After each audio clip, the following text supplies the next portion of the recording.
Në kërkim të rritjes së numrit të turistëve nga viti në vit, Shqipëria nisi në fillim të prillit fluturime direkte me Izraelin. Turistët izraelit kanë qenë tregi i Shqipërisë, nuk arritëm do t'i mbajnë falë politikave stimuluese që bëri Malizi, tani ata po rikthehen. Është një treg interesant dhe shpresojmë që të jetë i qëndrueshëm.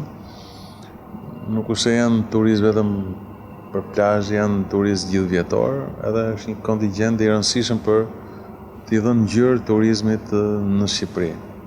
Ata janë të organizuar, kryesisht vinë me paketa të paguara dhe lëvizin në grup, se kanë dhe probleme sigurie. Gjithashtu, qeveria shqiptare ka hequr vizat me Arabinë Saudite, Katarin, Omanin, Tajlandën dhe Indonezinë për të zgjeruar sa më shumë hartën e turistëve që vizitojnë vendin tonë. Duke pas parasysh 38% janë Kosova, që ka ardhur me rënje, krahasim me përpara, sigurisht duke gjetur tregje të reja mas liberalizimit të vizave, dhe kjo kërkon që ne duhet luftojmë fort për gjetur,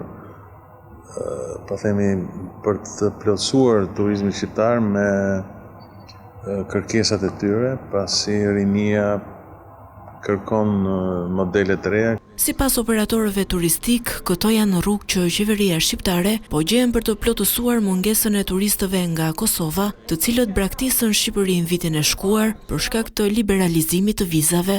Ky kontingjent turistësh vinë familjarisht, shpenzojnë, janë turistë që shpenzojnë dhe sot nuk duhet diskutosh asnjë lloj turizmi nga çdo vend që vjen.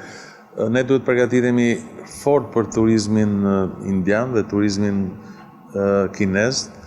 Ka një rritje të shtresës mesme të turistëve nga India që duan të vizitojnë Europën, dhe sigurisht që Shqipërinë e shikojnë si një treg interesant. Paralelisht me rritjen e numrit të turistëve, operatorët turistik kërkojnë edhe shtimin e resorteve dhe hoteleve të mëdha me 5 yje që mund të ofrojnë paketa të plota dhe destinacione të kuruara.